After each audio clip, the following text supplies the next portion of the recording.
proudly stand. We will march beneath her banners to protect our ancient land. In the glens and cities, there on every street, are the living heroes no army will defeat. Let a flag mean freedom and not a battle drum. To the world we bid a welcome in 1,000 different ways. We will toast to long lost friendships as we build our better days. In the glens and cities, there on every street, are the living heroes no army will defeat. Let our flag mean freedom and not a battle drum. We are all the heroes of Scotland. We're a nation hand in hand. We will march beneath her banners to protect our ancient land. In the glens and cities, there on every street,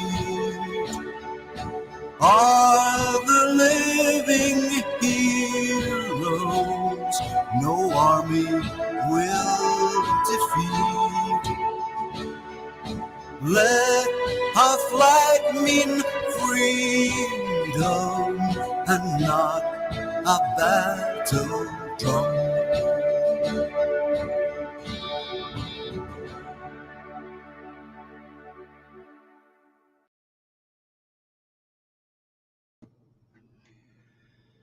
Good evening, folks.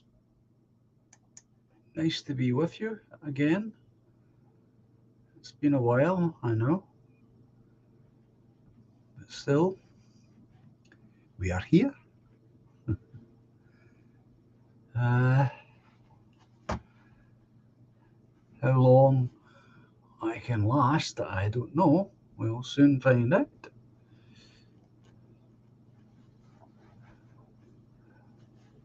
But here I am. I hope you're all well. Hope you haven't come down with anything trivial or serious. There's a lot of stuff around.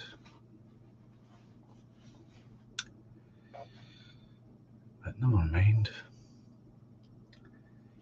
We get through it eventually. We do get through it.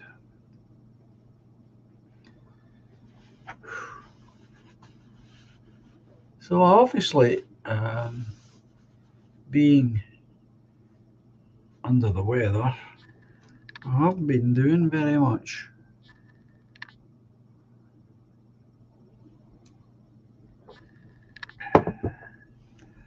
Strong winds. Strong winds last night, says Special K. Didn't get a good sleep. Of course, you're in another part of the world. There's nothing out of the ordinary here, weather-wise. It can be, if it's windy here, it can be really noisy. Really can. And this is the back of the house.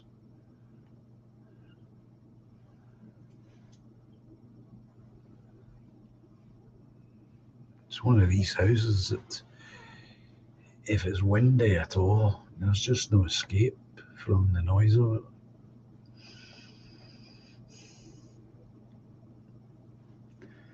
Well, what can you do? Not a lot.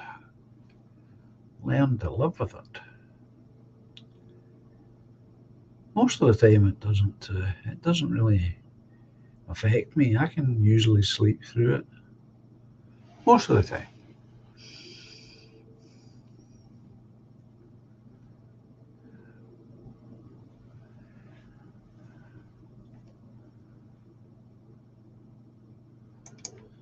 Oh, it's stone here, Special K. Stone, lath and plaster. The old-fashioned. This building particularly has been up for a little over 130 years. So it's pretty solid in that sense. It's just the layout of the architecture surrounding it. It's all been vastly changed since this building was first put up.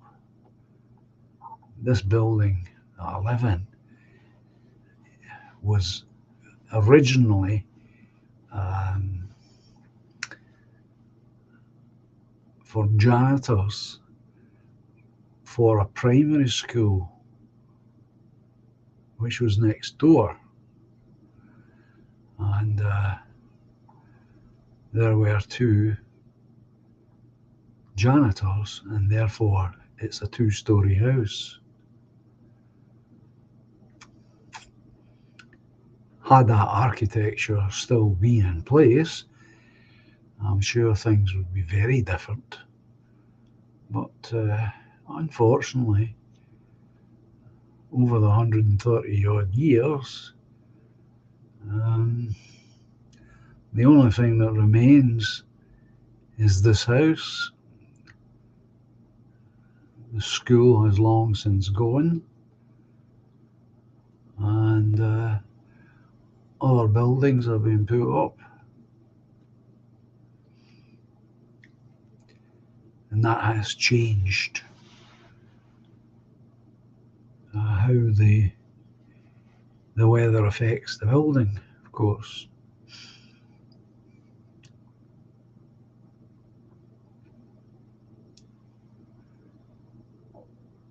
Bass, good evening. Yeah, it's been a while. Long time no see, yeah. Whenever I have the odd unpleasant dream, it always features a strong wind, says Silius. A howling, ominous noise that sounds like it's coming through a particularly opened window or door, or a partially opened window or door.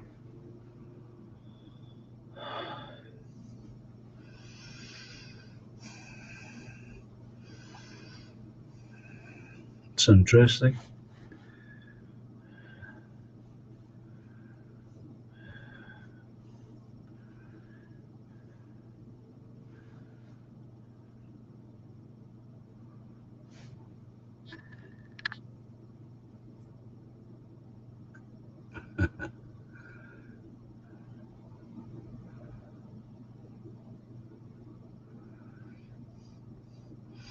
I think I think if you're not psychotic and we're talking about unpleasant dreams, there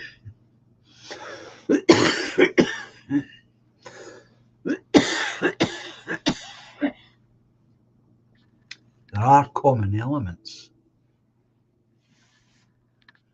I believe, that you would find if you were speaking to a number of people completely unconnected to each other. I think it's much more to do with the human mind and psyche than it has to do with anything else, unless there's a psychotic element to it. It's just my own thoughts.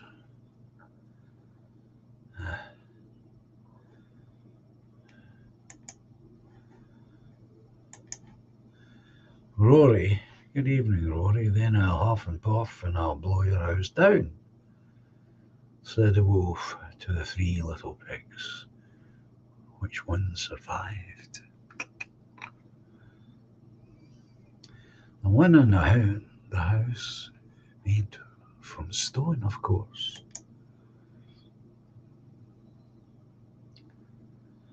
Well, you know, that's something I've spoken about on and off for a long time now. The miserable way that modern houses are built. They're not built to last any length of time. I don't think they're made to last beyond the term of the mortgages. I think that's my feeling about it. In this town, and I don't know if this reflects where you are, but in this town, it's forever building houses, pulling something down, and putting up houses. That's a constant cycle. It's an artificial economy, of course. The same in Canada, is it, Special K? We build cheap crap in Canada. Yeah, and from what I understand of weather conditions in Canada, you shouldn't be doing that, even more so with the quite extreme weather conditions you get. But that's the trouble. The trouble is that we have marched ourselves into, I hesitate to use the word civilization, I do, but we have marched ourselves into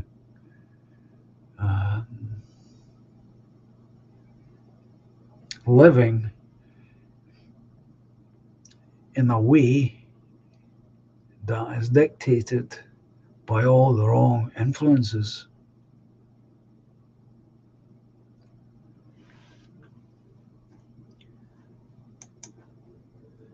Budgie, how are you doing, sir?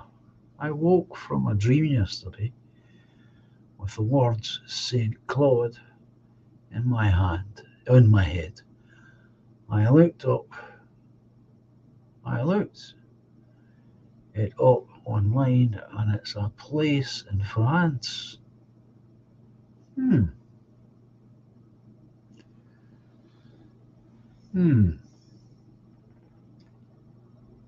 That's interesting. That's Parker giving us a quote from a 60s song. Little boxes made of ticky-tack, and they all stood in a row. I remember that, Parker. I remember that. Yes, but again, the houses that we live in and the way that we live is a complete reflection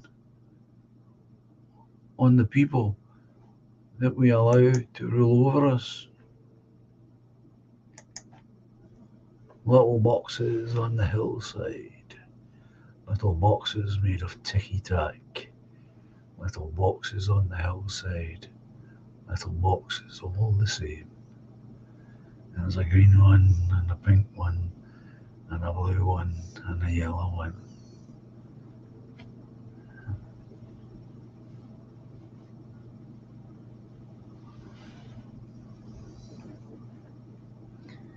And I've long advocated that every country, but if I had the power in this country, I would. Oh, there's Steve. Hi, Steve. I would. I would insist on much higher building standards. Much higher. I've spoken about it before.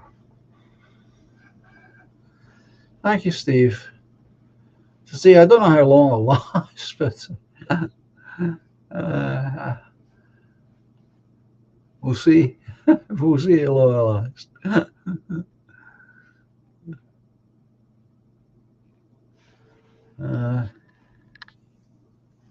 There's Streaky. Good evening, Streaky. This is something that I feel very, very strongly about, and I have done most of my life, because most of my life I've seen what happens to working class people. They end up being shoved into houses that are far too small for actual needs and proper decent living, and it's all based on money. That's what it comes down to. You can dress it up all you like in fancy language, but essentially this is what we come down to. Cash, cheap housing, high prices, biggest profits. Don't give a hoot how the people live inside them, because I'm not going to be living in there. And that's what's wrong. It's part and parcel of the overall problems with the people that we have allowed to rule over us. Good evening, CP Webster. Nice to see you.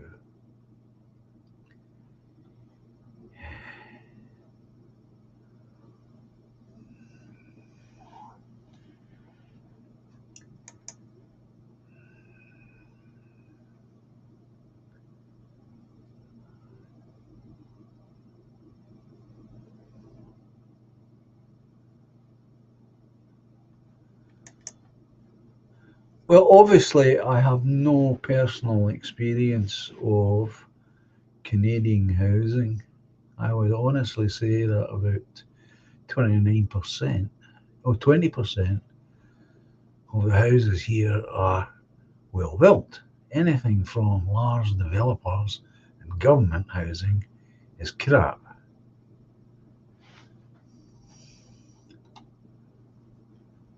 I can believe that. I can believe that indeed.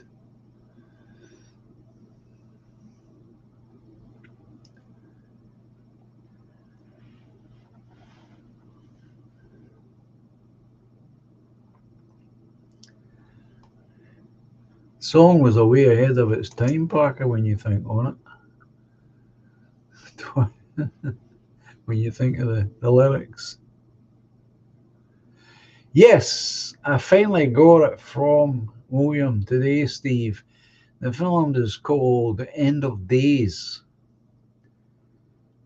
Don't ask me anymore because I don't know. I haven't had a chance to do anything about it.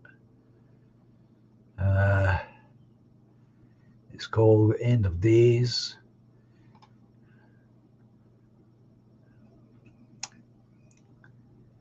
Hang on. Wait a minute. Let me see if I can do something about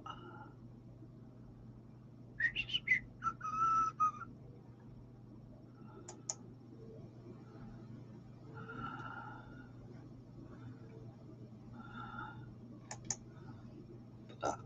Excuse me. Oh, it's not there. Oh, shoot. I thought it was there. Hang on, I'll need to go elsewhere. I'll see if I can get the a link to it for you folks. Only sort of fairly modern film I can think on with that particular title was the Schwarzenegger movie.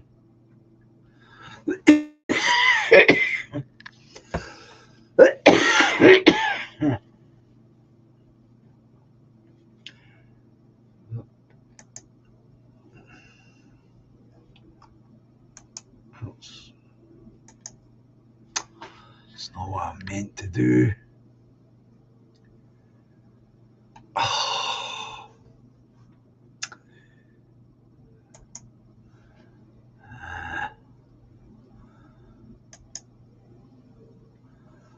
Oh, come on, John, get this right.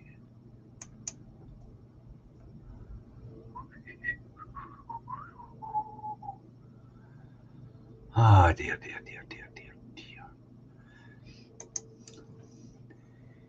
It's on. Yeah, it's on. No, it's not. I don't think it's a Schwarzenegger film.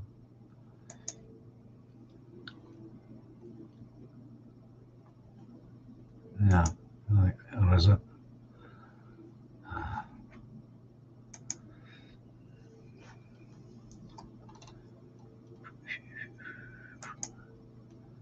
I'm a bit rusty, of course.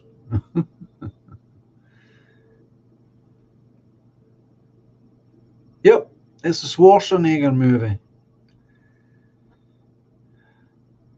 When he's playing a detective in New York, and Satan, the devil, is coming to destroy everything and everyone. It's the Schwarzenegger one. So there you go. And you'll get it on Free Couch. Turner, Free Couch.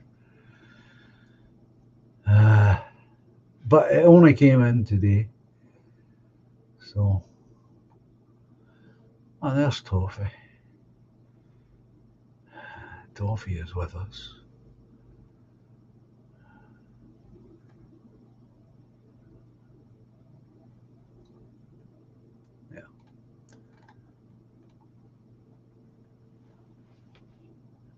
Yeah, he plays the usual, the so-called washed-up cop detective,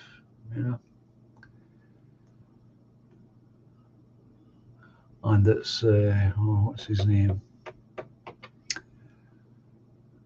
very good actor, an Irish fella, plays the devil.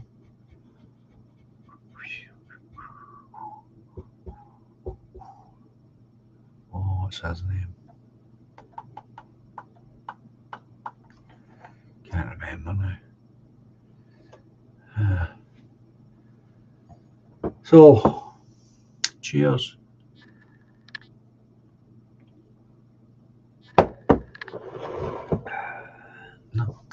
I hope everyone's well.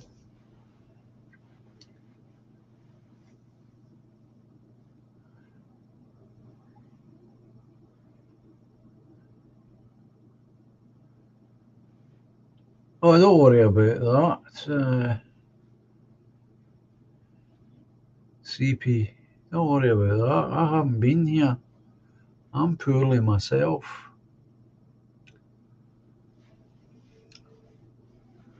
I've been diagnosed with serious lung condition.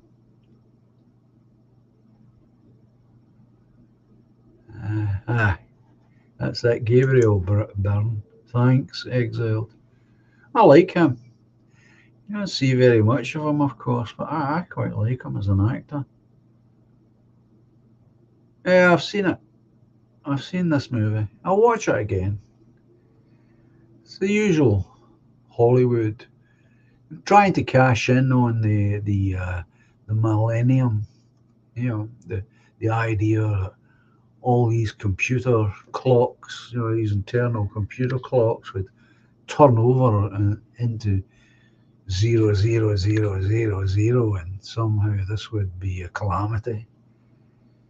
Um, that's the basis of it. And I'm sorry to hear that about your wife, though. Well, obviously, you've got to look after family first. That's the priority.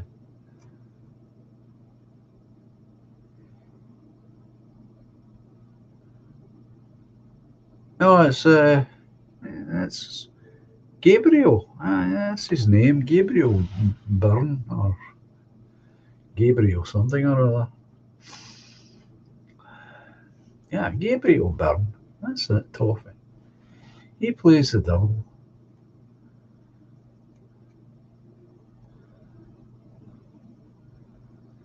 Absolutely. Prayers indeed.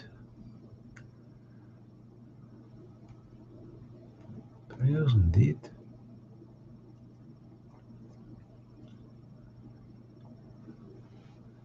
I hope she gets better soon. I've just been given new medication today. Tablets to help mediate this cough, to stop. Well, hopefully to stop the cough, but to reduce it as much as possible and make it easier for anything that's going to come up from the lungs to come up. Thomas Aquinas, good evening. Yeah, prayers for Mrs. Webster. Absolutely, without a doubt.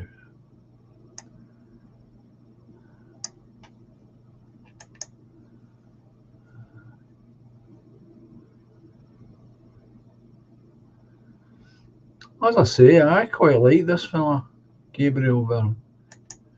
But he doesn't seem to get a lot of work, or he either doesn't get offered a lot of work, or he's very particular about the work he takes.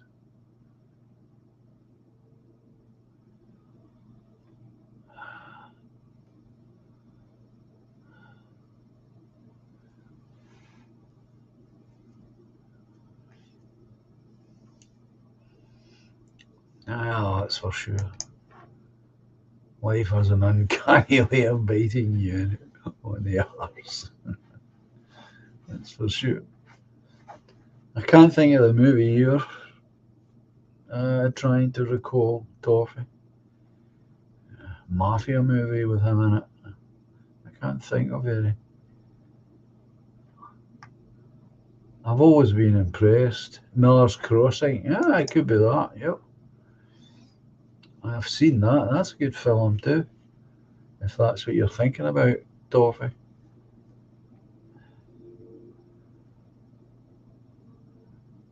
As I say, I don't know if it's simply he doesn't get offered a lot of parts, or he's just very particular on parts that he takes.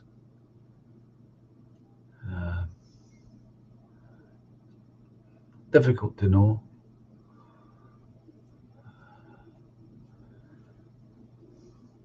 If you haven't seen this, End of Days, it's okay. It's being the genre was fantasy.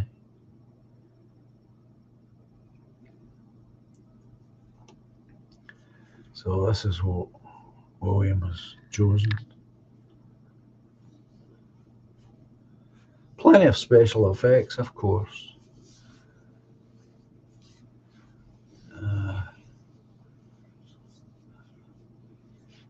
It's a while since I've seen it, obviously. Well, next week,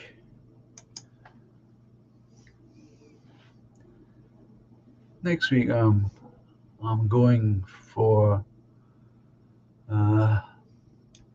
special treatment day, in and out treatment, where they're going to put a camera down into my lung so that they can have a look and take samples of the cancer and take samples of the emphysema.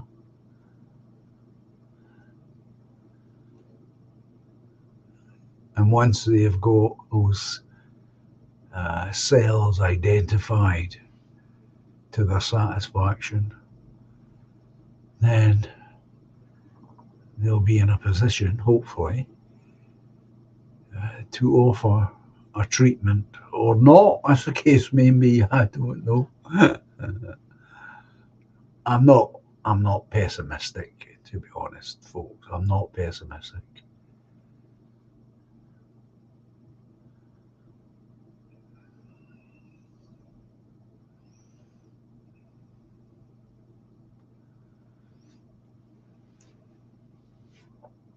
So that's what I'm in for next Friday.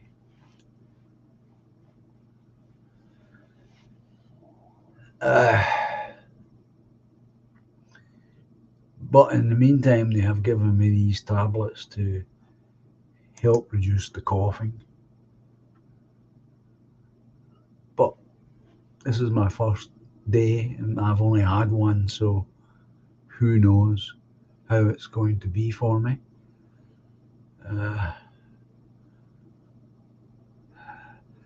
The coughing is directly related to the physical movements that I make. The more I move around,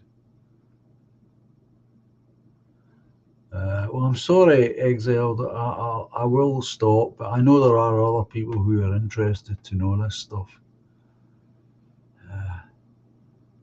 The more I use the lungs, then the more I'm likely to cough and bring up mucus. And that's what I'm not doing. I'm not doing a lot of moving around. And I'll leave it at that. I don't want to make anyone uncomfortable. Just I know some of you are interested to know. Skywalker. Skywalker. Good evening, sir.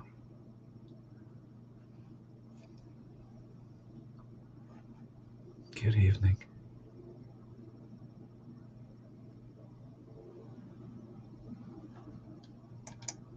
No, I don't have much more to say, Excel, to be honest, because I don't know much more.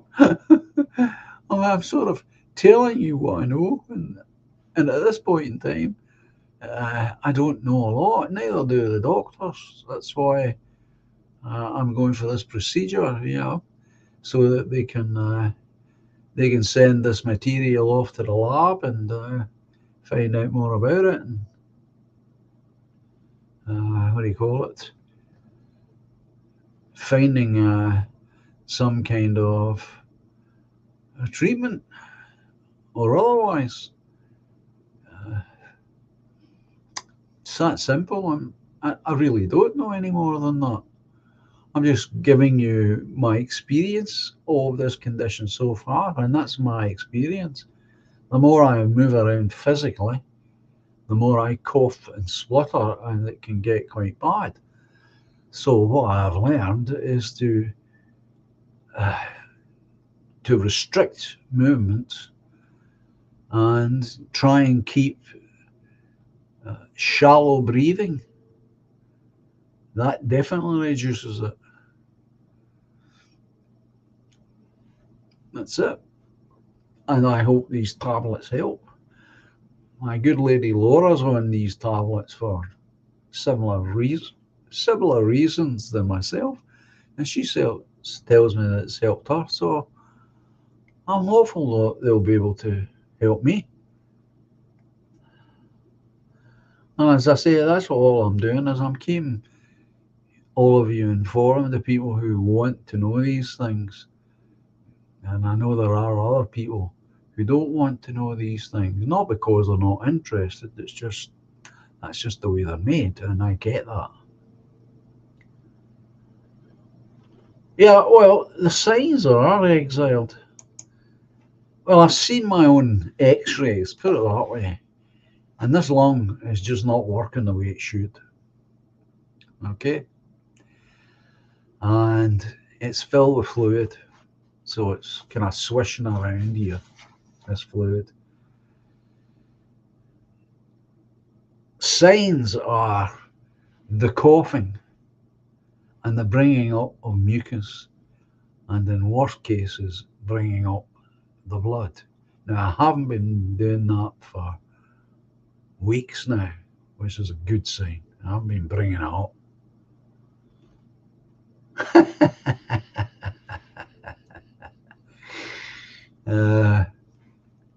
So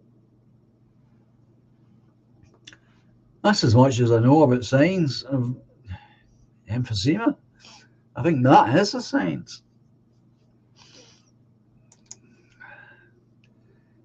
Oh, God. I don't fancy any of these things, Steve. I had a camera up the arse. That was no radio, I can tell you. I think they left the same man up there with his mic boom.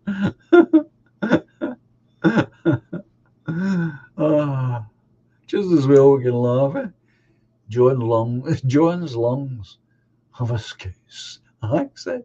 Fact. I swear to God. Well, that's what it started with, Exile. It started with pneumonia, a very bad case of pneumonia, and then it developed. And in the developing, these cancer cells crept into the picture. And honestly, that's as much as I can tell you, because that is as much as I know. I've never been one of these people who go searching for information about how the body works and how the various organs work. Right? I've never done that. Even when Helen was dying and all that, I never went into it.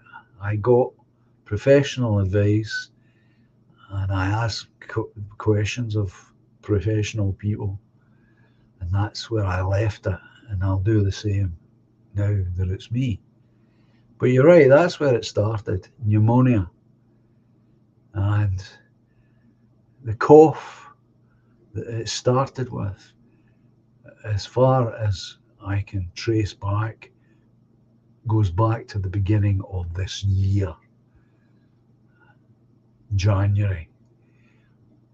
At that point, I started the coughing. And it just got progressively worse. And I just put it down to being a smoker's cough and fatalistically accepted it, which was not perhaps the cleverest thing to do. But never mind. Here we are.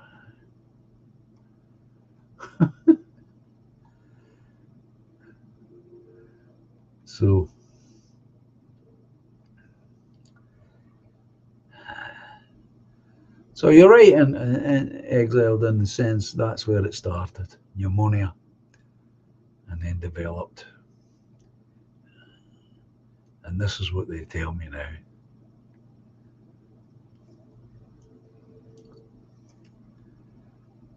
That it's emphysema, and there's cancer cells in there. And they can't they can't work out any kind of regime, as they call it, until they know what cancer cells are there and where they're moving to.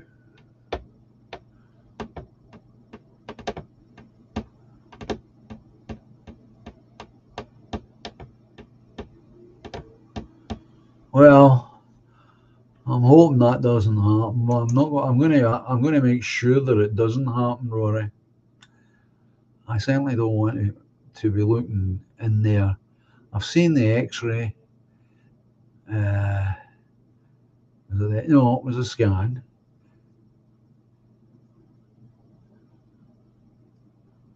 Well, that's what other people tell me. Other people tell me that I'm looking okay and I sound fine, and that's how I feel.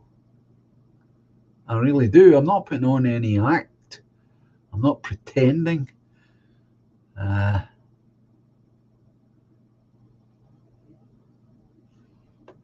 so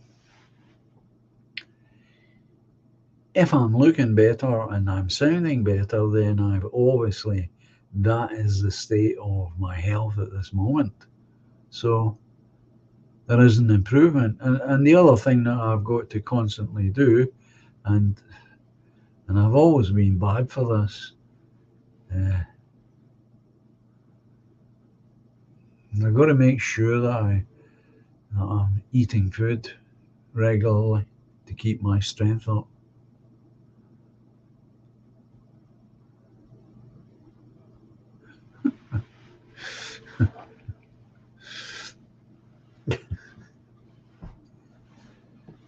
But I certainly feel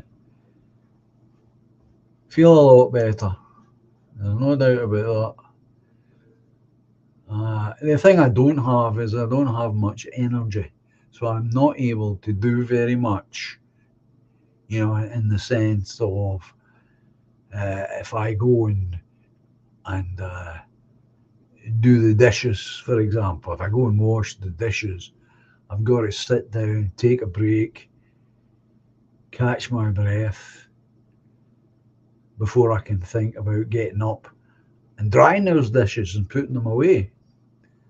I've also had to rearrange some of the things in the house so that I'm not bending too much, because if I can do it right, imagine this is me, right? Well, if I bend over like that, this is my upper part of my body, and I bend over like that, I'm constricting the lungs, and that, of course, starts off that coughing. So what I've done is, where I can, I've moved things up in the kitchen so that I'm not doing that amount of severe bending anymore. And that's all helped.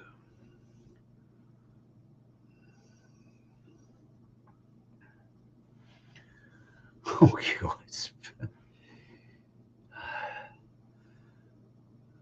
Let's just say, I saw a picture of my skull when I was 8, and it wasn't a nice experience. Freaked me out for a long time afterwards. Well, it would. Did you know a boy? Goodness sake.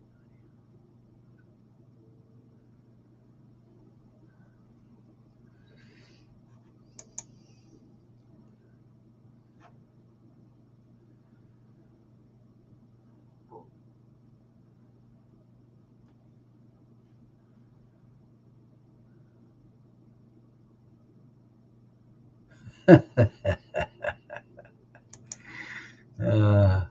think we need to get Joan that sedan chair after all, and a team of strong dudes to carry it. uh,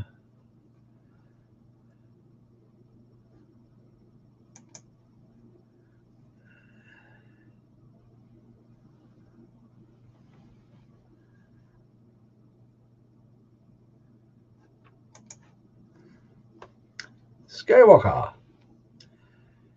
try Aldi's or Laddle's chocolate mousse. You'll be flying out of your tree, hopped up in the chocolate. This is done and dusted. It's just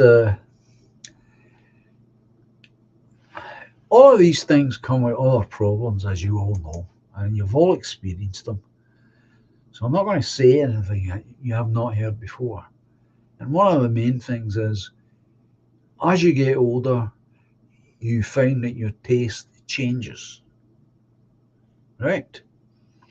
And things that you once really enjoyed, you begin to go off, and other things that you once weren't so keen about become favourites, etc., etc. That's also part of the problem, because you go through that, whether you've got an illness or not, as you grow older.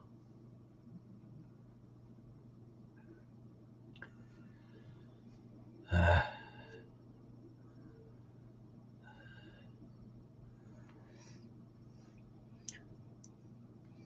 and then there's the whole problem of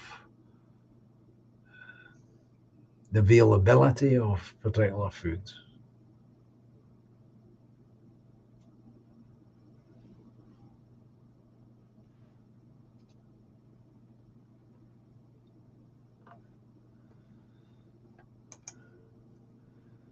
My daughter had an x-ray of her brain and it looked just like a hamster. Even the doctor said that he'd never seen anything like that before.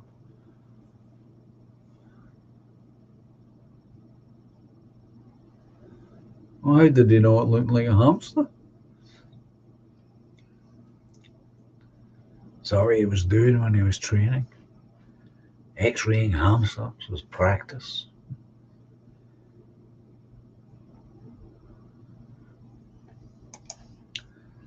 There's many different factors at work about appetite,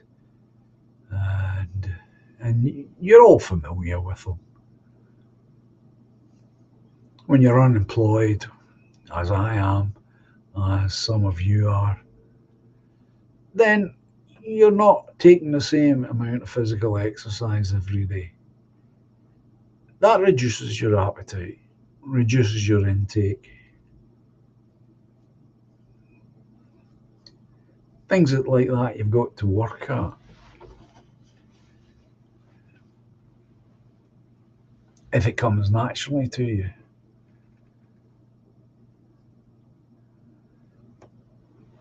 So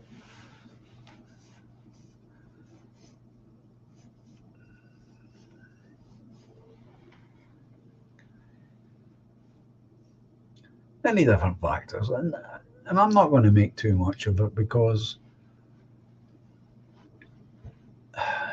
I do feel genuinely an awful lot better.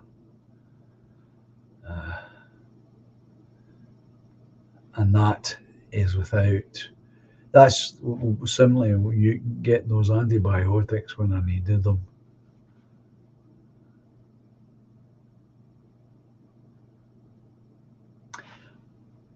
I understand why you say that, Toffee. I recommend everyone get a dog. Dogs keep you physically active. That's absolutely correct. There's many different factors to that. For me, I wish it was simple as saying, yeah, it's a good idea, I'm going to do it. But it's not. It's not a simple idea for me. There's cost involved. And I know that sounds kind of miserable, but it is a factor, the cost. And then there's my neighbour, who's not particularly pet friendly, I might add. Not that he would do any animal any harm. Not deliberately he wouldn't. But he's a bit iffy when it comes to pets. I mean, my neighbour next door's got 2 cats, and he's not very happy with them.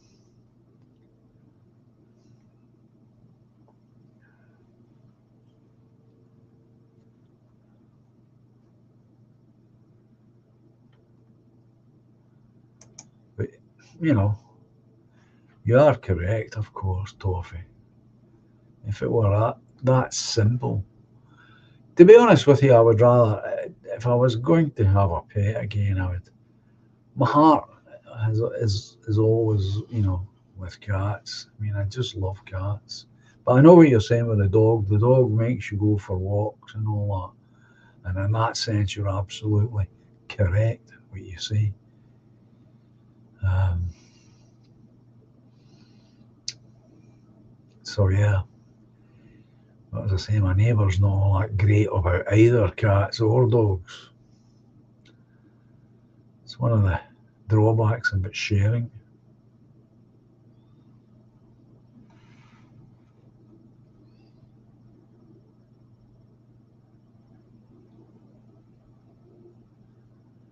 Well, you don't get them, mannequin.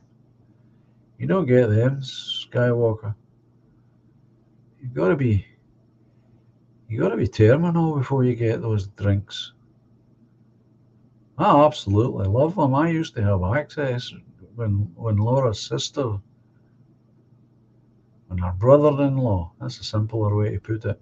When Laura's brother-in-law was dying of cancer, there were certain flavours he didn't like, but I like all of them, and they would give them to me. I just think they're brilliant, but you don't get them unless you're dying.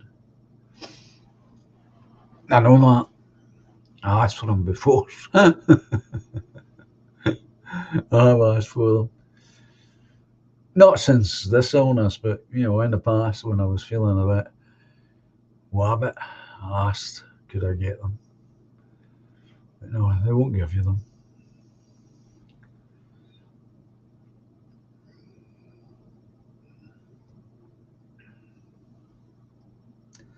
And that's the other thing about the animals, Toffee.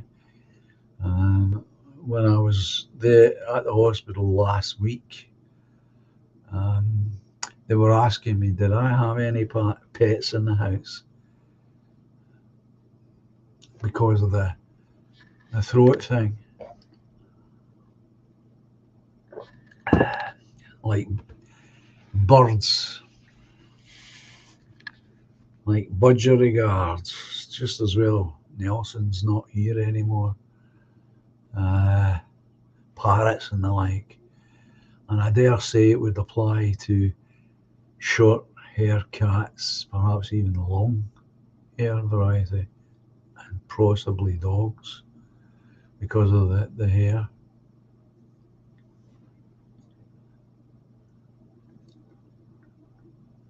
Think of these. That's the ones.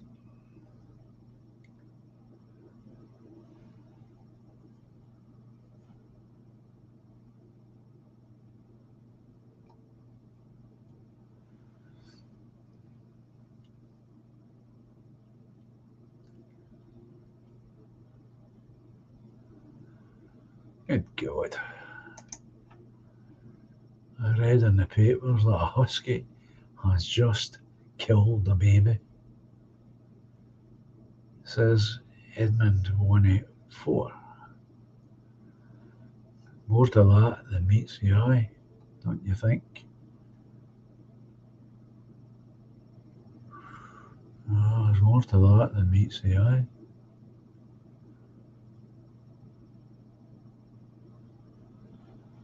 Oh, I hope your mum's doing okay, Skywalker. I really do. But you gotta be pretty bad before you get them. I wouldn't get them. I'm not anywhere near like that. They're very expensive, of course, that's why.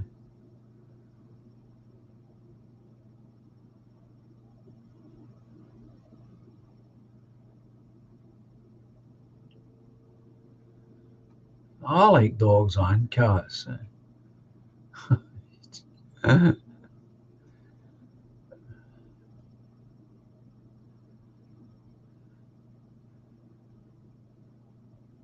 But these things are not possible. To have both, for example. the coast. I was, my sister Alison, she's got 3 cats and a dog, and it must cost her a fortune to feed them. I don't know how she does it. Yeah, we need to make some prayers for Skywalker's mum. She's had a hard time recently.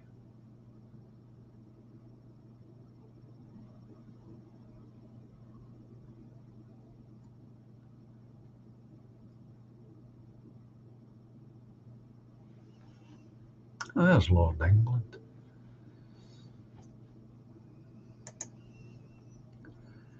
At least your foot hasn't fallen off. Joking aside, hope all fans out, John. Consider wearing a light scarf indoors to keep your neck warm.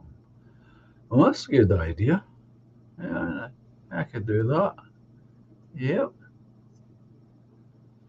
yeah, I could do that. Well, I just found that interesting there that, Toffee was suggesting getting a pet. And last week, that was one of the things that came up in my interview.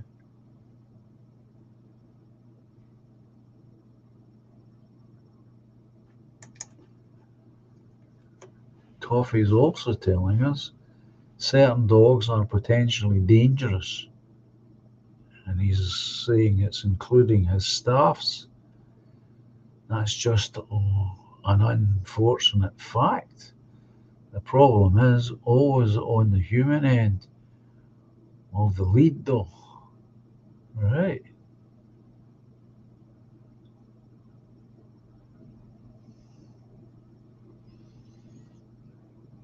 Well, you know what this. I mean, I've heard it said, Toffee, that there is no bad animals. It's bad human beings. Some people shouldn't have animals in their charge. And just shouldn't. Skywalker, I'm going to have to speak to you soon. John Davis, when Mum went through the mill, it's been a struggle, hence my absence. But got good news yesterday, my dear friend. I'll call you soon. That's great. Please do that. If I can.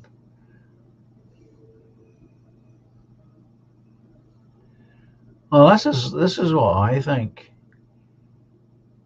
I'm agreeing with our friend C.P. Webster.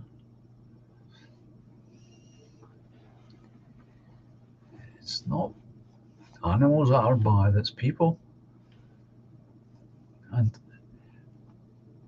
And I don't think you should be taking on an animal.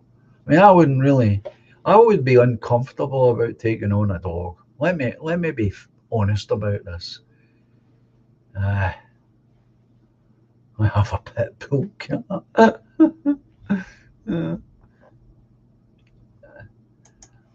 And the reason why I say I would be a bit uncomfortable about taking the responsibility of a dog on, because I've never had a dog. I've never been responsible for a dog, and I wouldn't claim any expertise on the subject.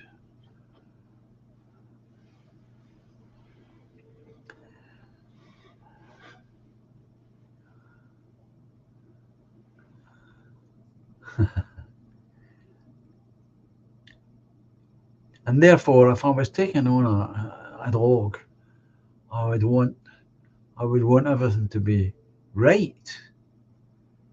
For the dog as well as myself. I wouldn't want the dog to be miserable because I don't know how to deal with the dog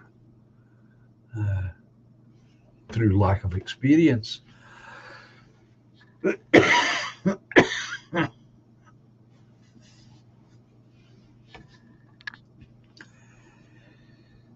So if I was in a position to be able to take on a dog and leave all the other difficulties aside, I think to begin with, I would be looking for some kind of professional help and advice. That's how I feel about it. Cats, I feel a lot more comfortable with, and I feel as though I know a little bit about cats, enough to know that how to essentially look after them. And I do have a cravat, my original cravat from my cravat days. I still have it. I can look it out. So long as you don't think I'm being pretentious. uh,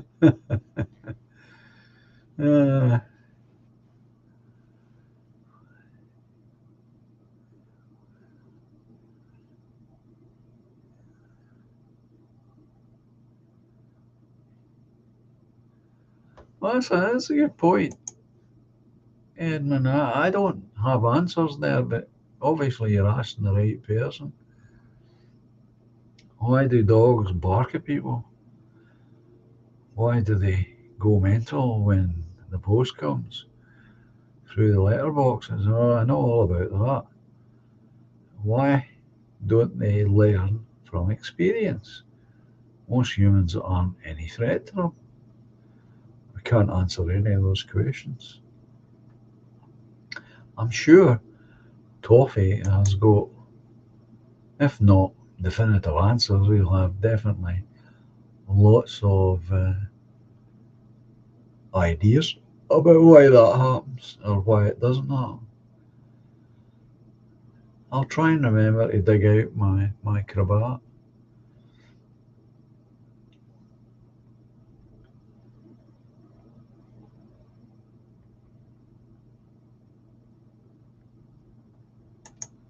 Well, I agree with Exile here. Any breed of dog can be dangerous. That's what I'm saying.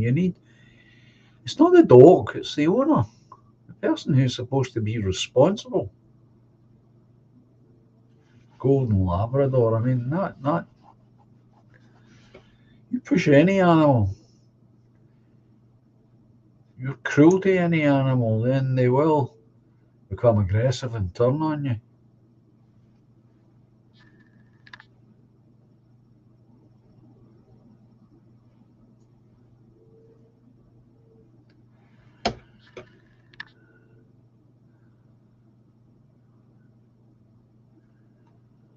We don't deserve dogs, as the old saying goes. We don't deserve dogs.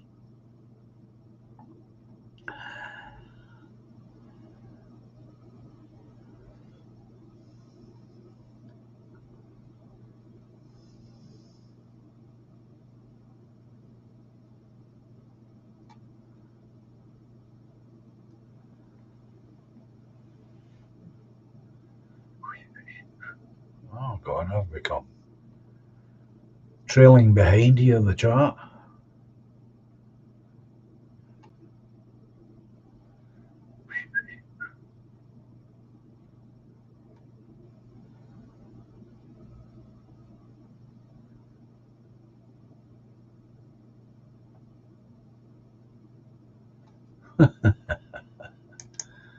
That'd be something, eh? Pharaohs in ancient Egypt and pet cheetahs. That'd be fancy. Well, oddly enough, there are people in the USA who have done this, and and I remember seeing a documentary years and years ago about uh, the movie star and singer Doris Day, and she had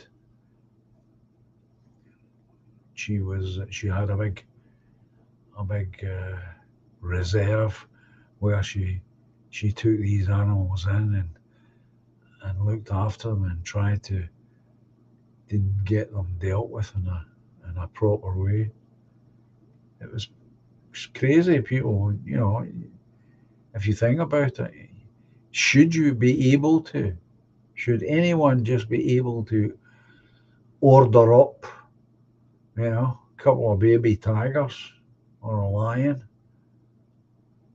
because you want one as a pet. I mean, that's crazy.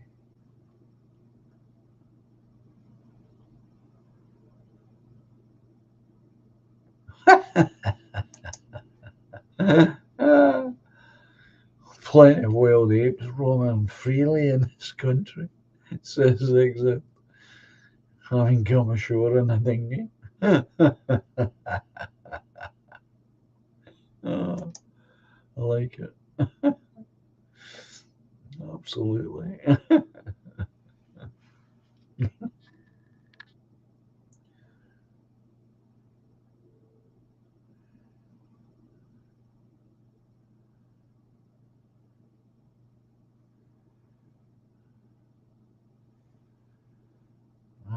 I didn't know that. See, I don't really know much about dogs. I really don't. It's also the dogs that's tricky. If you breed enough mental strains into it, it will be a dangerous weapon, and no amount of training will subdue it.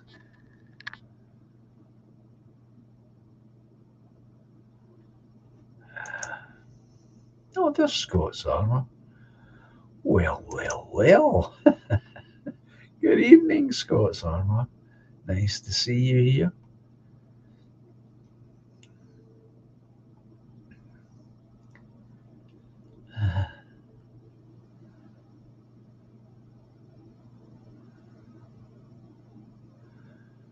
Well, that's interesting to know that. That's a piece of information you need to put in your back pocket and keep.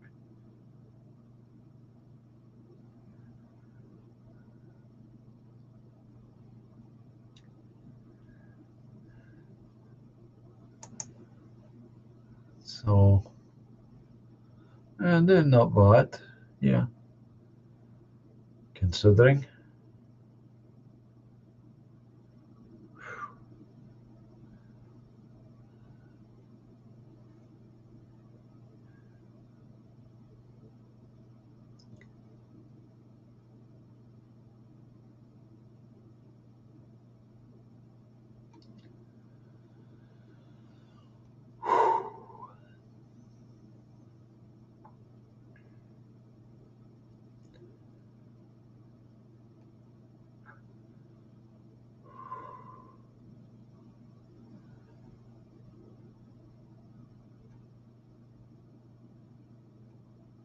Getting left behind here.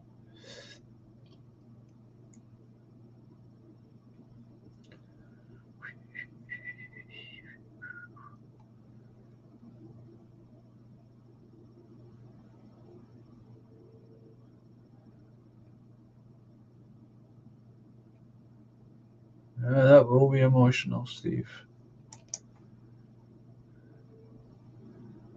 7 in the morning. That's an early start to Northampton, to see my late cousin's sands and bring some of his ashes back to scatter. Yeah, it will be emotional. Of course it will.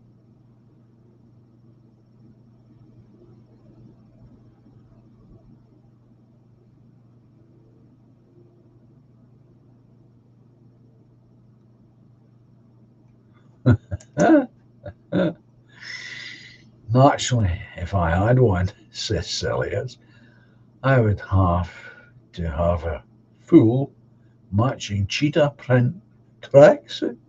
How cool would that be?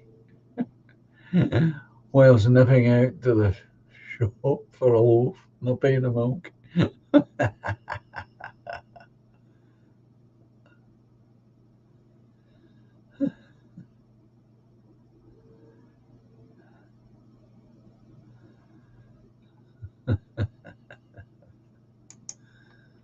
Ah, that's that you're saying, Scott's armour. Good to hear you, says Scott's armour. I wanted to pop on and say hello to yourself and the community, my friend. You're always welcome here, as you well know. Always welcome.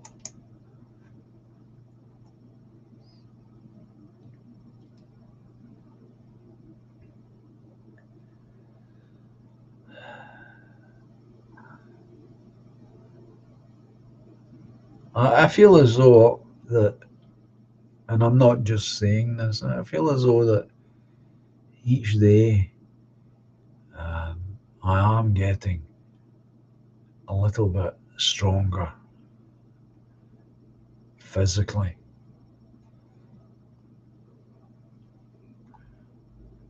I say that and then I say to myself, is it just wishful thinking, John, or is it really that way?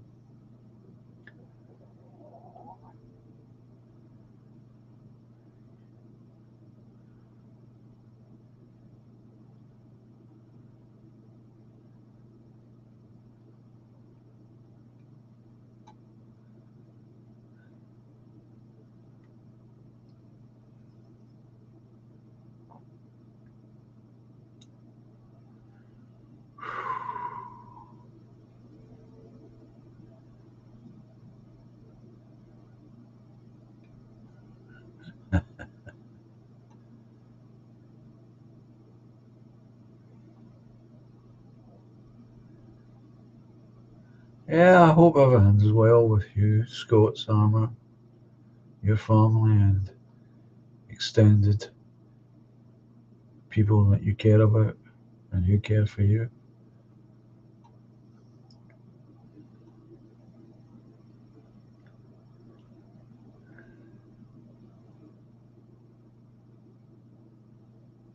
It's nice to be back again.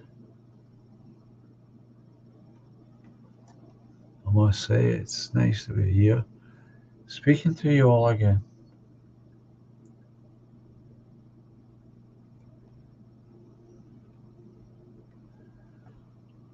I believe that dog was very, very good. That dog, Blondie.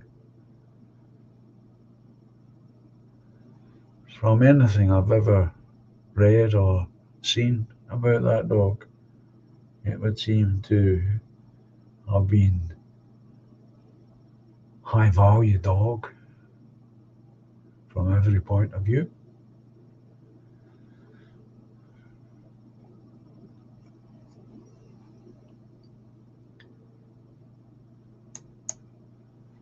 But why would it be anything else?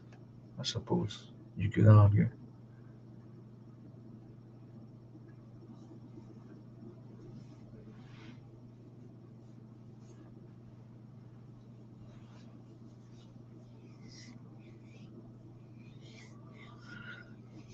I think those dogs that are part husky and part uh, Alsatian are absolutely gorgeous things.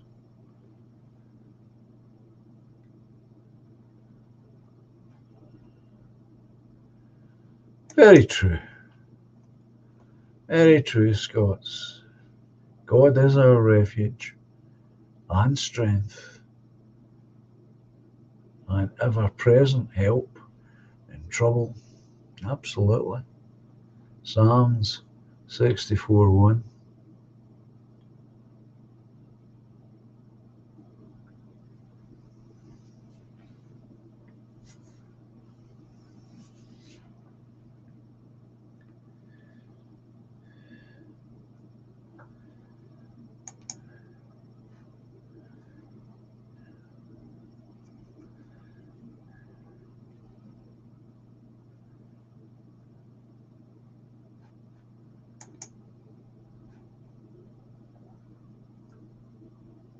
I saw a teenager wearing a Greg's, the baker, tracksuit, says Budgie.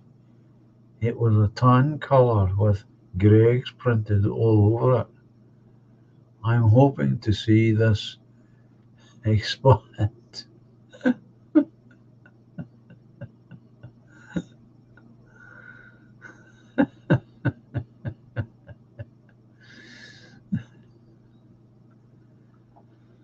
Is this you're telling me? Alsatian isn't a dog, John. It's an alternate name for the German Shepherd because of the war. Oh, I didn't know that. Oh, I see. Right. Don't tell me the dogs get a bad name as well. Come on. Gee. Most people tell you.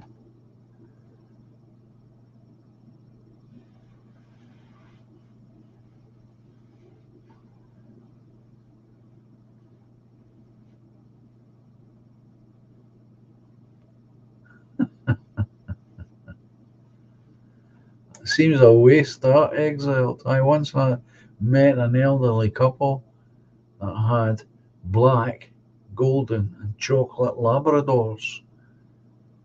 They had such unoriginal names: Blackie, Goldie, and Brownie.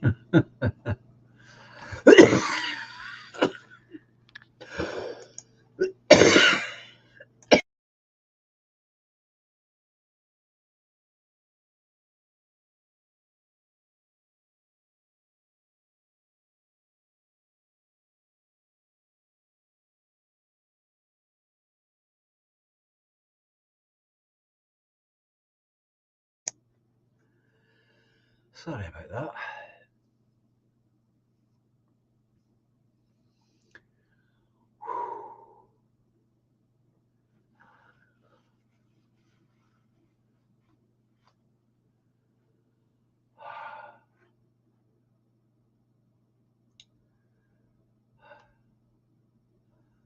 Black Labs, Matt.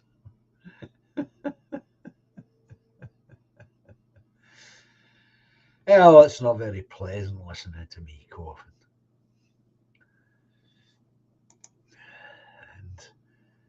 And that's why I say I've only had this one pill middle of the afternoon. I think I took it about 2 o'clock. But it may be like a lot of medication, the more you take it, the more effective it becomes.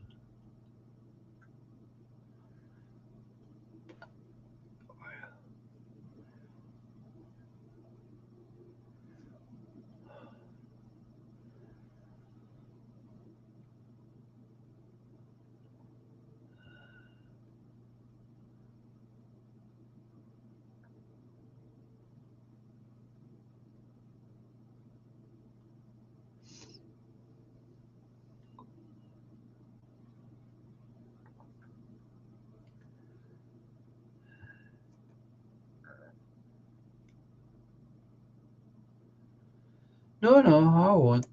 I appreciate the concern, Steve.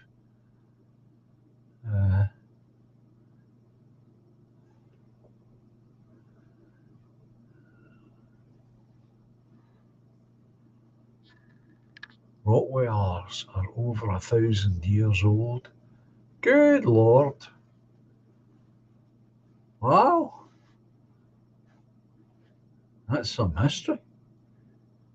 Whew. Tell me, Exile, Toffee.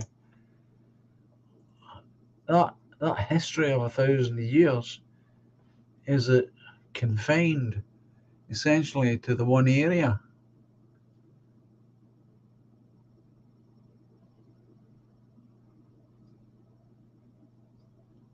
Or is it spread to different parts of the world? Just curious. As I say, I don't know anything about dogs. 1,000 years, that's quite a history. I wonder how much they've changed in that 1,000 years. Yeah, well, there is that, Gavin. The Romans.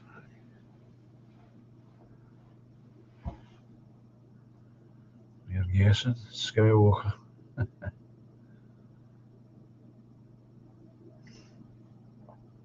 I don't know. I couldn't say. nothing would surprise me at this point that if if Toffee has the answer to that question, if he came back and said it was the Romans, yeah, I wouldn't be at all surprised.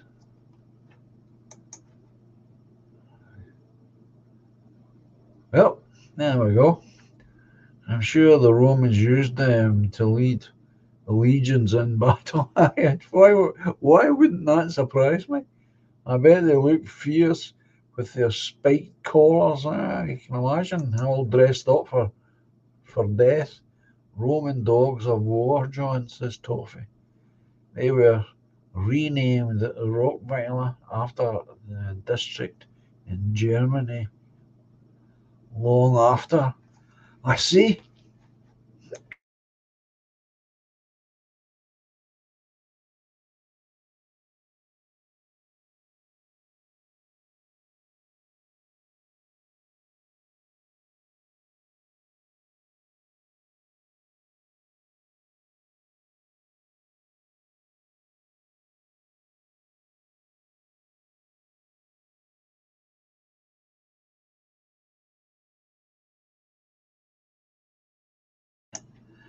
As I say, Toffee, why wouldn't that surprise me?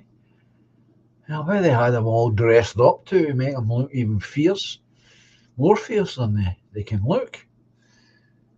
You can imagine a whole squad of these things charging towards you. Wow.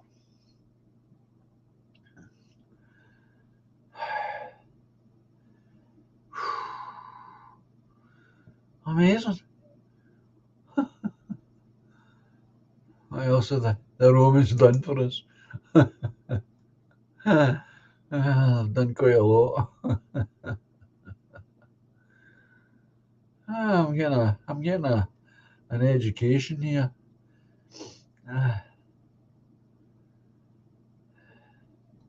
Didn't know these things. Shows you what you don't know. Well, we don't know what we don't know. We're in the first Woman movie, says Skywalker.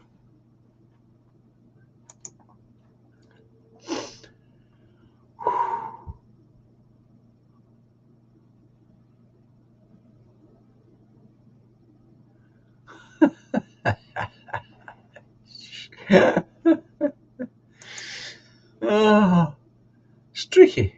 Nowadays, the British Army, of course, would have a effing chihuahua and a rainbow flag going into battle.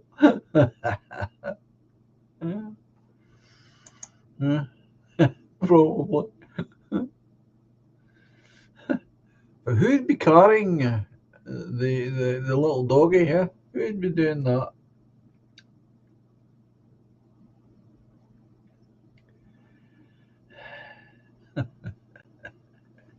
Jesus. I tell you.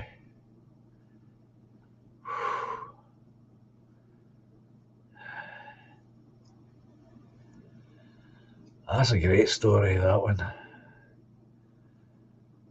That's a great story. Skywalker and then Hound on the Baskerville.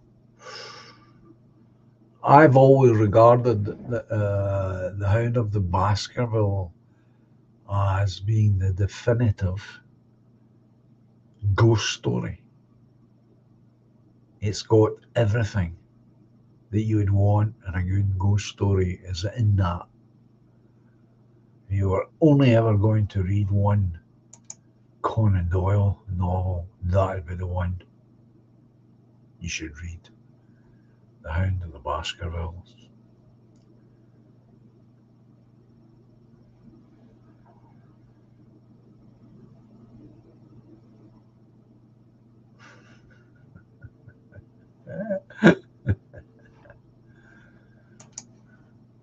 When I think of the British Army now, says Edmund, I just think of all those Monty Python sketches.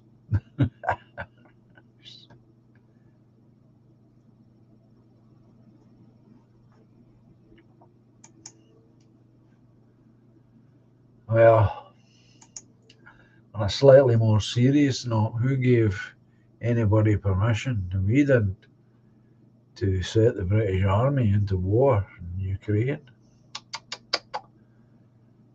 But, whoever listens to us.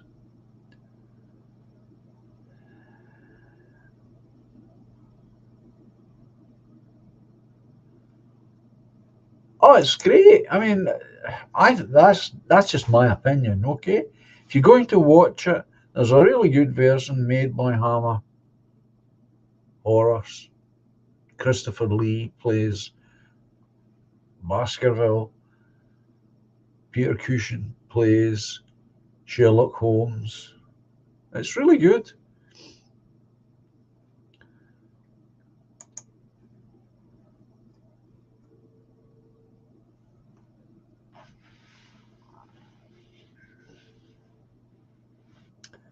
Oh yeah, absolutely. I grew up with that stuff, Toffee.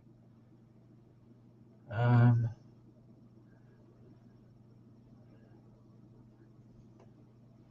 it was quite amazing for my generation to go to the cinema and see the likes of well, it was released as The Curse of Frankenstein in this country, done in colour, first colour version. And then, of course, they did Dracula in colour. These were milestones in cinema history, these films. And the thing that's always intrigued me, and if you've seen that Frankenstein film, the very first one that they made,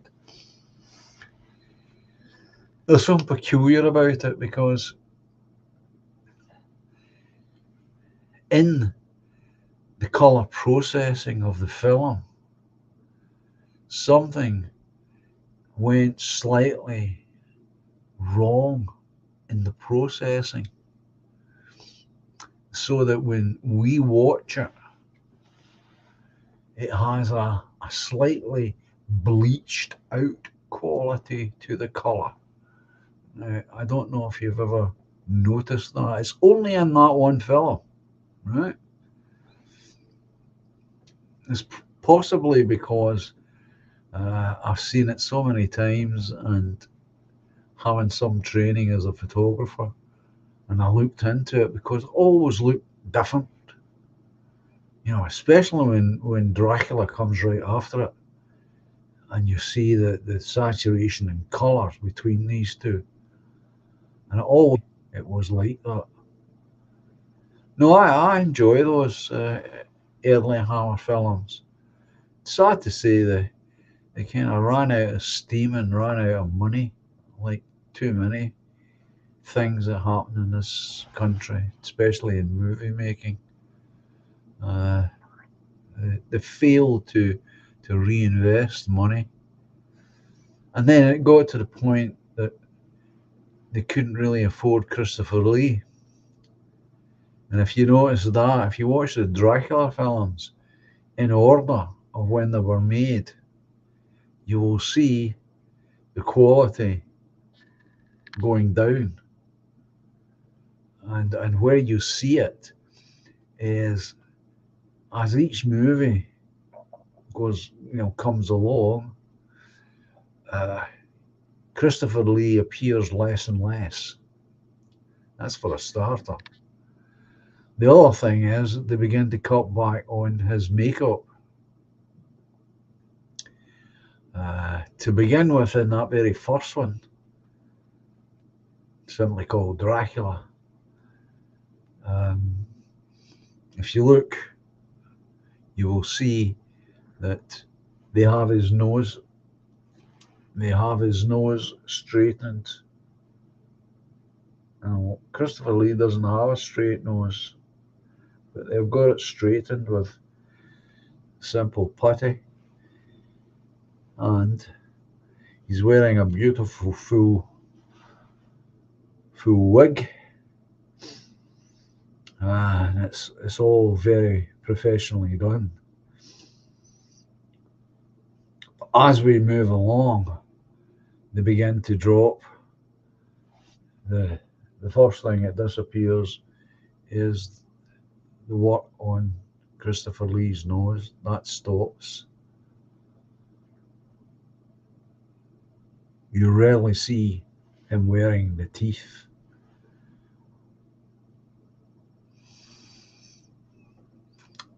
And again,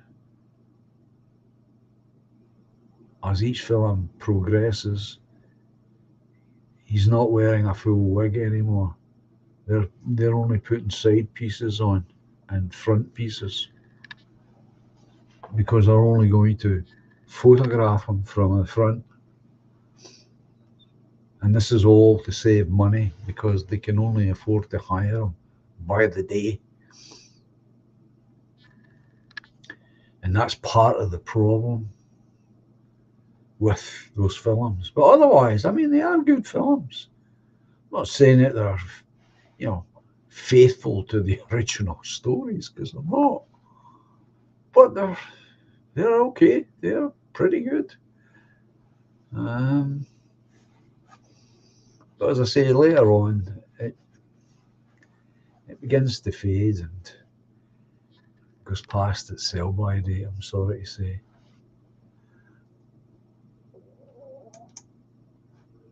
Hound of the Baskervilles is one of the better efforts, because that's pretty early on. Edmund is saying Hound of the Baskervilles was based on a legend of a ghost dog on Dartmoor.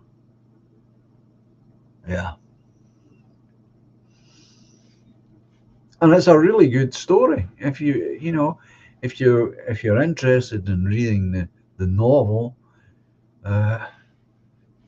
I would say it's probably the best out of the Sherlock Holmes series of books, in my opinion. I read it in school. My pal Jerry was an aficionado of Sherlock Holmes and Conan Doyle. But he would agree with me that the Hound of the Baskervilles is definitely a classic ghost story, because it's got the ghost story, the idea of this ghostly hound from hell, the legend from the past, the curse on the family, and all this. It's all there. All the ingredients are there, and it's reasonably well presented with pretty decent actors, as you know. So if you've not seen it, give it a go.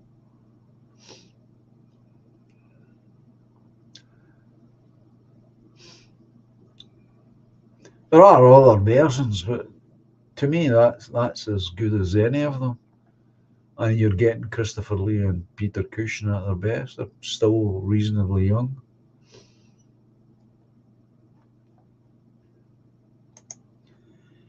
And if you're up to it, it's a worthwhile read. It's not everyone's cup of tea these days to read.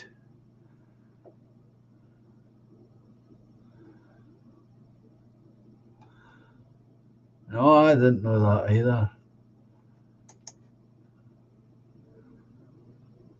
Hammer were the most successful British film franchise, bar none.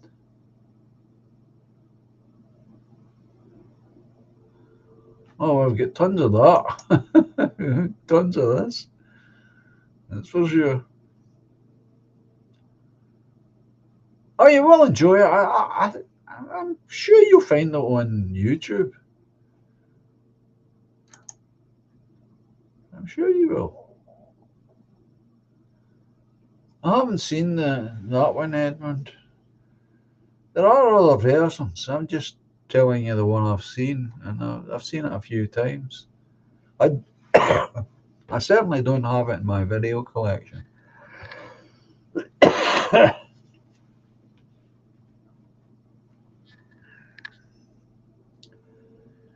But But yeah, you'll enjoy it. I'm sure you'll enjoy it.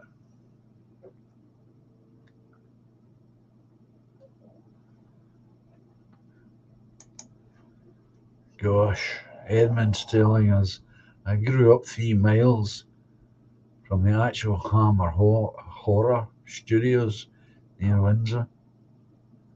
Wow. Yeah, I'd have been round there all the time trying to get a job.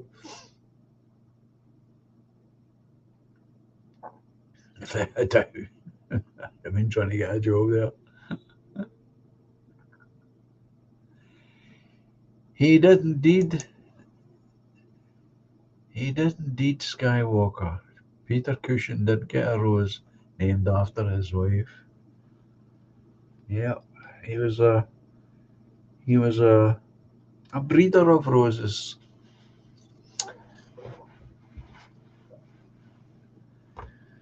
Ah,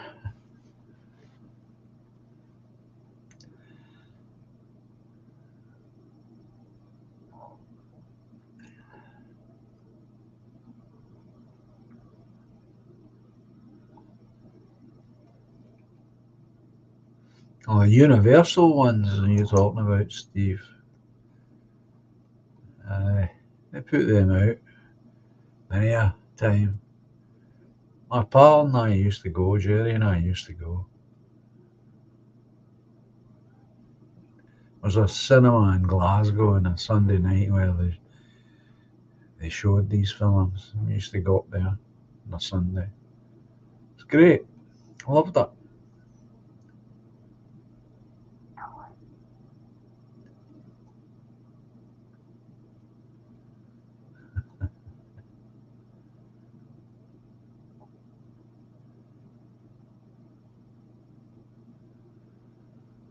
Oh, there you go.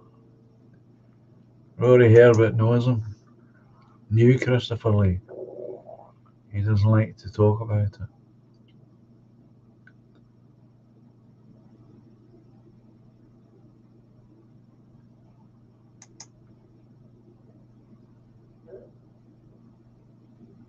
Dad's Army.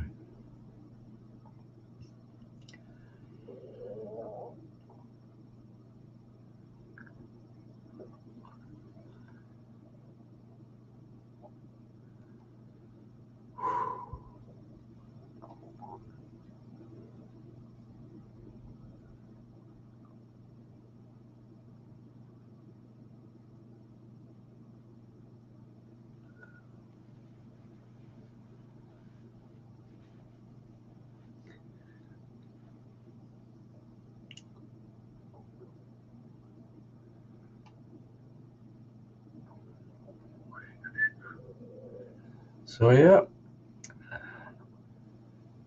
Hammer House of Horror.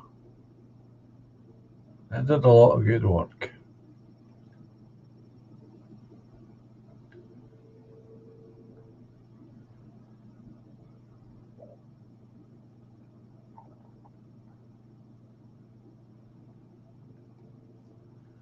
There's a recommendation there.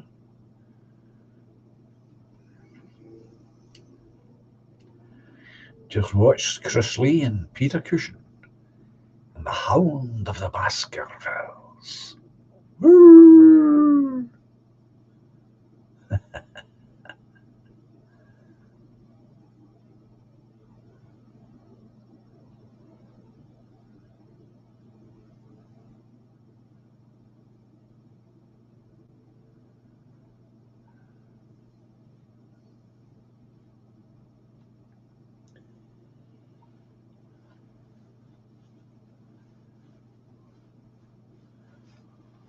Well, that was one of the things that they introduced, Budgie, was sex.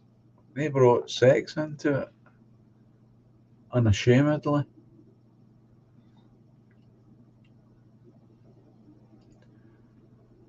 Because at the end of the day, uh, films have got to make money. And if it takes a bit of cleavage to help make the money, then so be it. It depends on how it's done, really.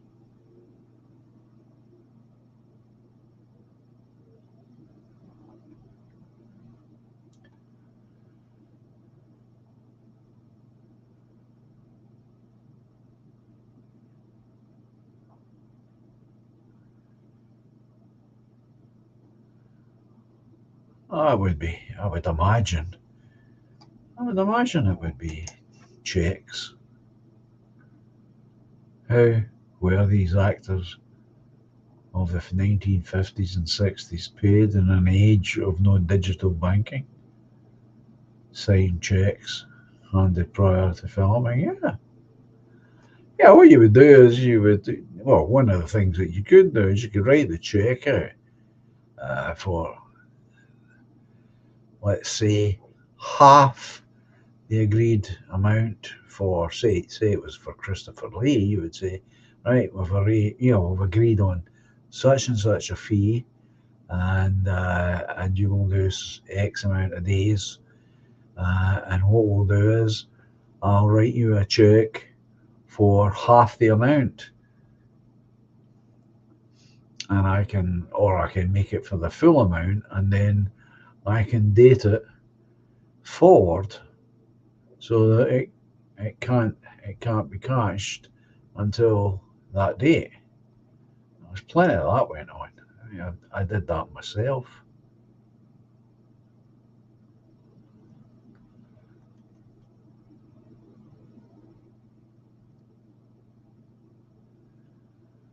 So nothing really unusual about it. It might seem that way now, but not really back then.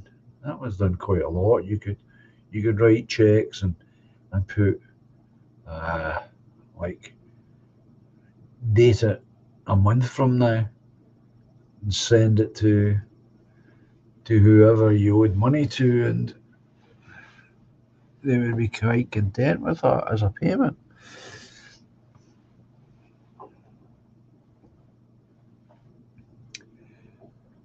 Yeah. Oh, thank you, Steve.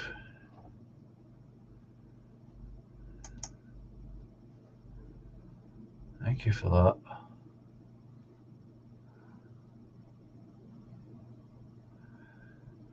I haven't seen him, Edmund, so I really can't comment. Well, the last time I saw him, I thought he was a pretty decent actor. I enjoyed when he was doing Doctor Who. I used to watch it back then when he was doing Doctor Who. I thought he was good.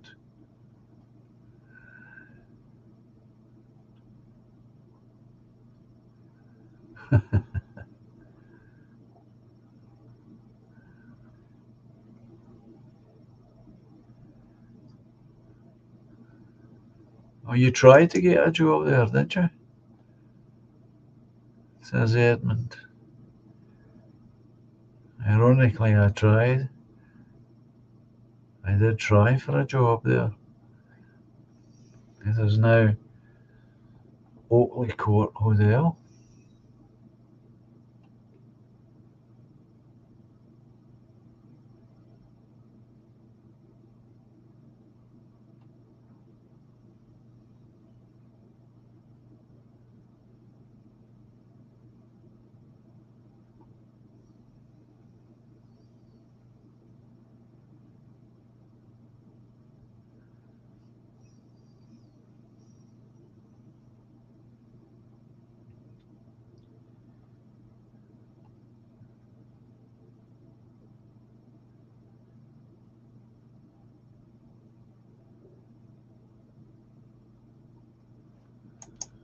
Yeah, I've actually heard that and read that they blackmailed Christopher Lee into returning again and again to play Dracula by saying people would lose their jobs if he refused, as he wanted to reprise the role. Yeah, like any other actor, he would be concerned about being too attached to the character.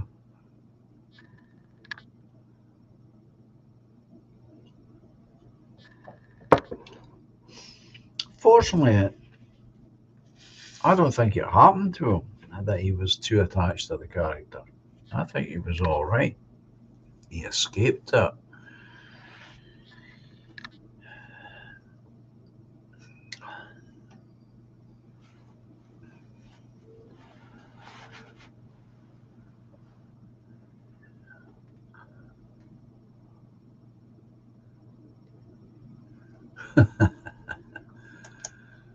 I was right into singing as well, Skywalker, as you well know. Amazing guy. I've got a book up there on him somewhere. Uh, somewhere up there.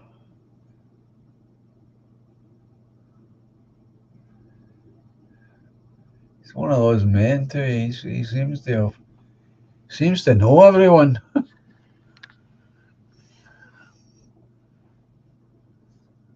Very aristocratic.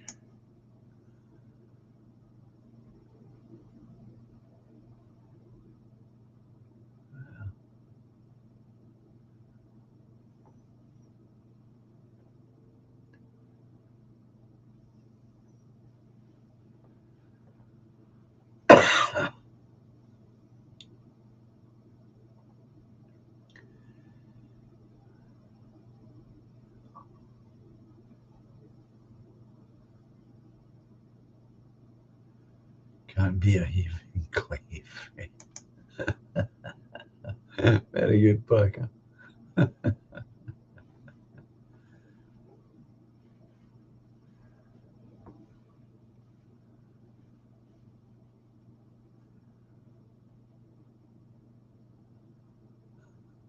I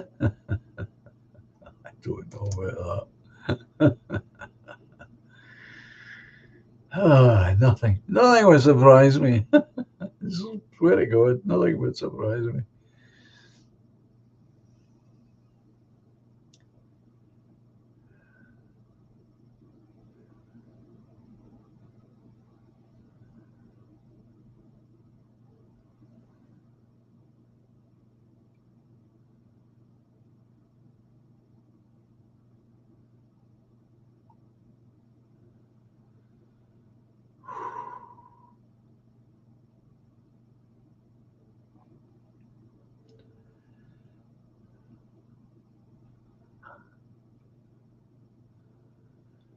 Aye, aye.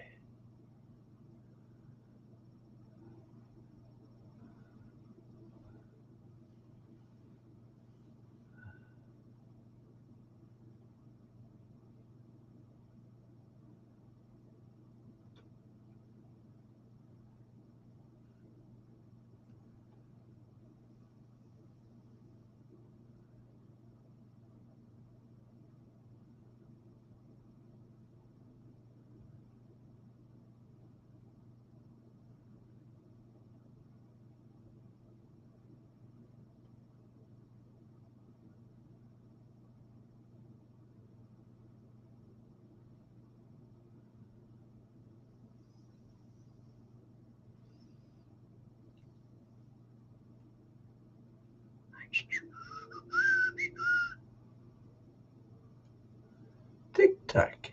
Good evening.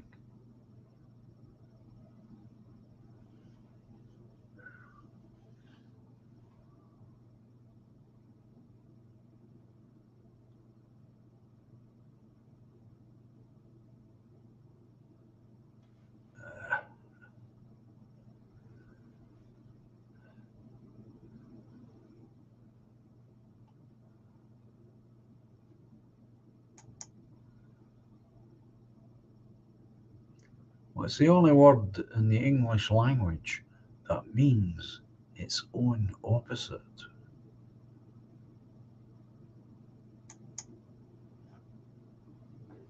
Good question.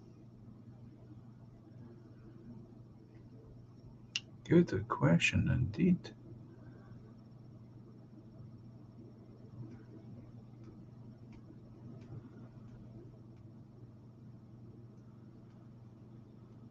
Well, folks, I want to thank you, all of you, for coming along tonight. I've really enjoyed myself.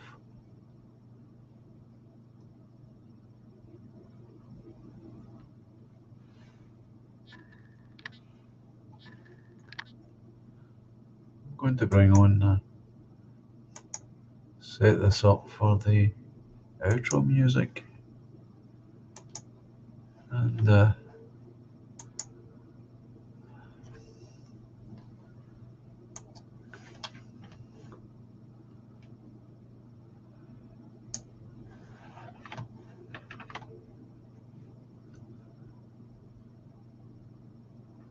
let me know when you give up, says Dovey. He's not giving out the answer. I'm glad you enjoy it.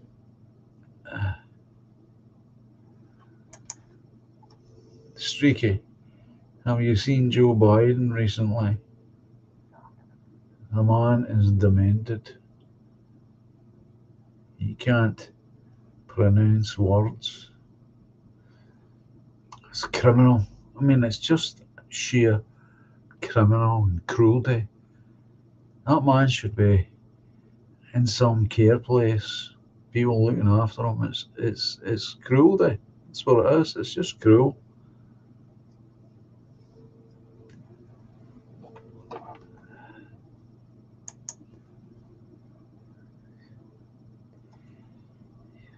Doesn't say very much for those who claim to be concerned about him. You know, is he not married?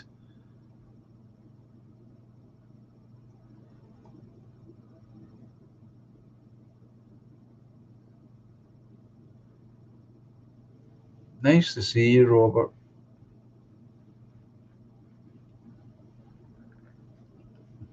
Oh, and there's Julia. And listening while midnight gardening. That's interesting imagery, midnight gardening. I mean, you've got your gym jams on.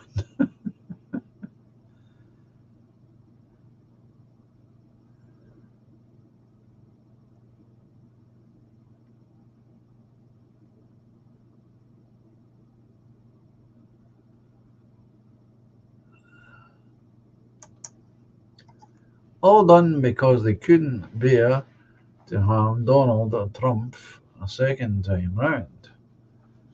They feel threatened by him. Oh, they are feel threatened by him, that's for sure.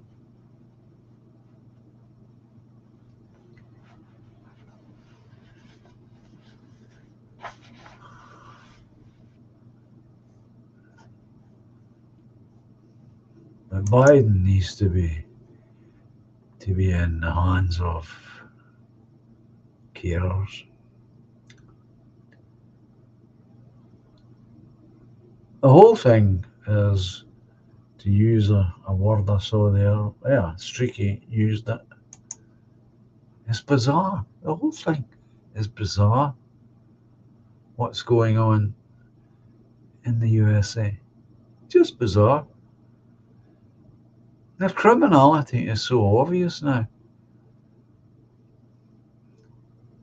They're doing nothing but creating more and more enemies for themselves.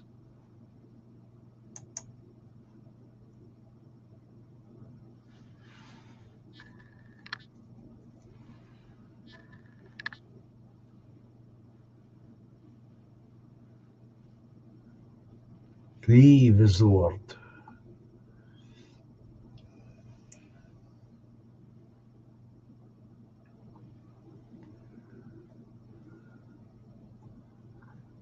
So I want to say again, thank you. Thank you all for coming. I appreciate it. It's nice to speak to you all again.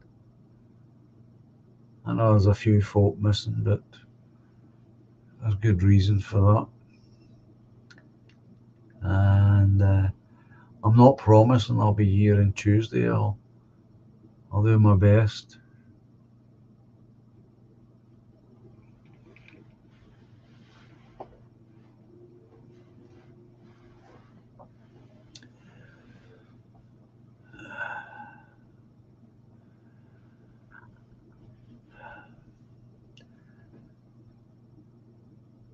If I can be here, I will be here.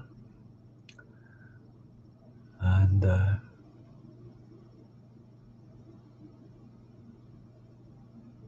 You all take care.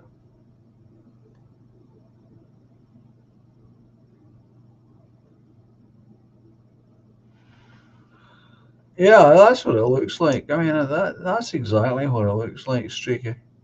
Locking up political opponents like a banana republic. I guess an insult on the word banana, to be honest.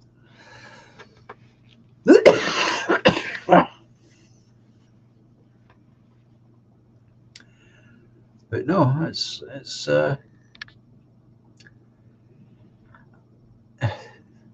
also obvious to me. I don't understand why more people don't see it. The corruption, the moves that they make are so obvious. You can see them coming a mile away.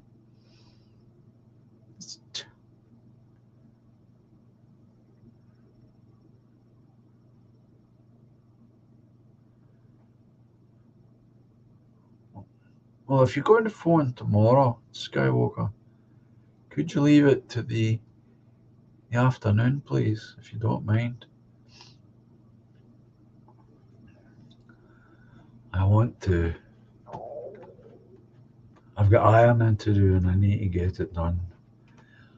I've had to change my whole domestic routine because of this running out of energy problem.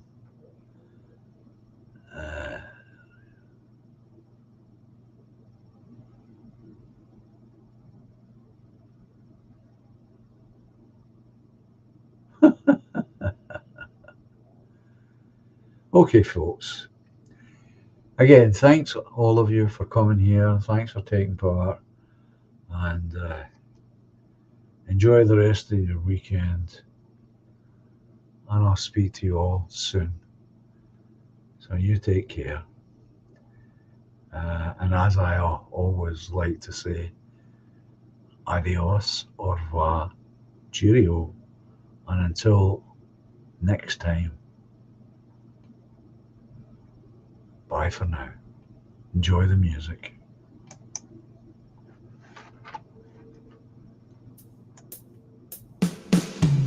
Silently the snow falls, paints a winter scene, swiftly spreads the dark rim, hides the fading autumn green. Moonbeams brush the dark wood, conjure friendships dear to me. Lightly now the breeze flows, disturbing more than just the leaves. But life's much more than we can know. We are one small glow in the eternal flow. Patiently the love grows, lifts the weary heart. Gently now she holds me, melts two worlds once apart. Moonbeams brush the dark wood, usher dreams of you and me. Softly then the breeze blows, disturbing more than just the trees. All together now. Love's much more, So much more than we can know. than we could ever possibly. We are one small glow in the eternal flow. Melodies of long ago, songs of innocence, harmonies to soothe the soul, paths of consequence. Moonbeams brush the dark wood, awakening joys of you and me. Silently the snow falls, bringing winter symphony. All together now. But we're much more How much more? than we can know. Never thought, We are one small globe but an important goal. in the eternal flow. But life's much more than we can know. We are one small globe in the eternal flow.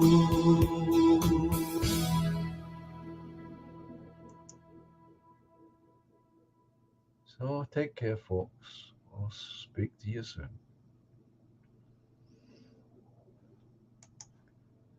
Bye just now.